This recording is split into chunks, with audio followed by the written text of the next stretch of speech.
So how would you recognize the limiting belief? You can create awareness based on the language that you're using, as I mentioned.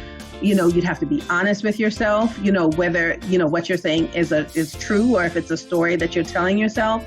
You have to stick to the facts, and also take a pause.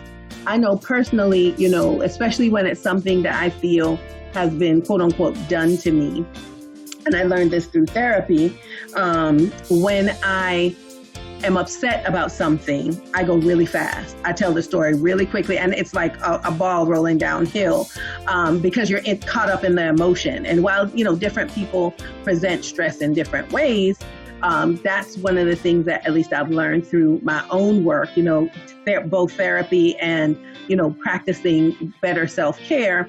When I can slow down, what's happening with regards to how to process something that may have happened, it's turned out in a much better way, because what I think I see is not always what it is. We learn this behavior over time, so it takes time to unlearn it. And a lot of times, as I'm sure we've all heard before, we're our own worst critic.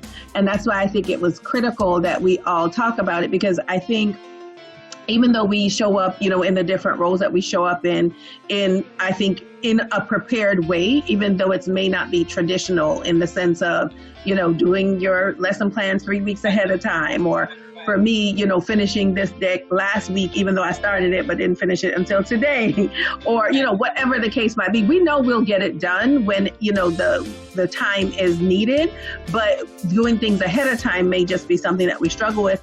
And one of the things that we'll have to work through, and we will work through, is that that's okay. If that's the way you work, or if that's the way I work, and it doesn't cause an issue, then that's fine. You know what I mean? And, we have to be kinder to ourselves as we're working through that.